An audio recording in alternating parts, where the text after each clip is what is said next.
Hello all, welcome to Kittu blogs. Today recipe సగ్గుబియ్యంతో వడలండి. చాలా బాగుంటుంది, క్విక్ రెసిపీ కూడా, చాలా ఈజీగా చేసుకోవచ్చు. పిల్లలు కూడా చాలా ఇష్టంతో తింటారు. అండ్ ఇవి కూడా చాలా టేస్టీ అండ్ ఆరోగ్యం కూడా. మీరు కూడా ఎలా వచ్చిందో ట్రై చేయండి, సబ్స్క్రైబ్ చేయండి. ఇప్పుడు ఎలా తయారు చేయాలో చూసేద్దాము.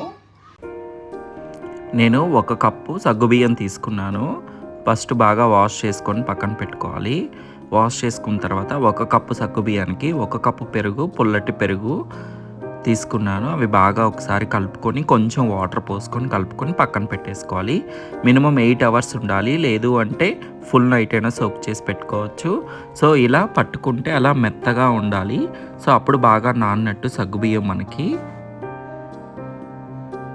సో ఇప్పుడు సగ్గుబియ్యానికి వడలకి కావాల్సిన ఇంగ్రీడియంట్స్: ఆనియన్స్, కొంచెం బియ్యం పిండి, సాల్ట్, కారం తగినంత తీసుకోండి, పచ్చిమిర్చి.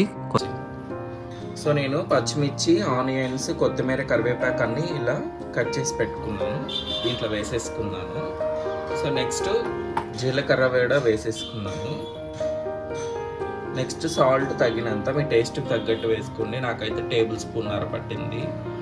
కారం కూడా మీ టేస్ట్ తగ్గట్టు వేసుకోండి. నాకు 1 టేబుల్ స్పూన్ పట్టింది.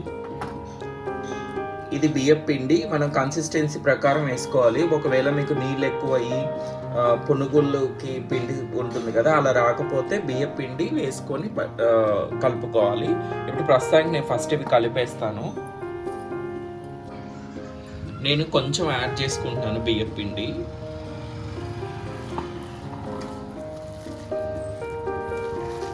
ఒక 2 టేబుల్ స్పూన్లు ఉందండి, 2 టేబుల్ స్పూన్లు యాడ్ చేసుకుంటున్నాను.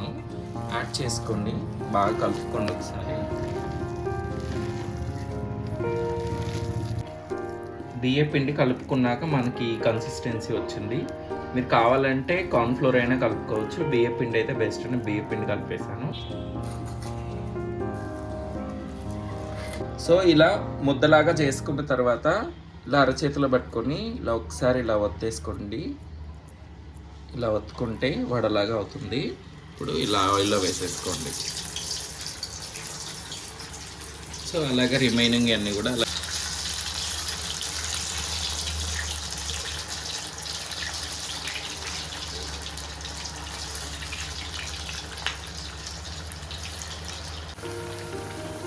ఒక వైపు కాగాక ఇంకో వైపు ఇలా తిప్పేసుకోండి.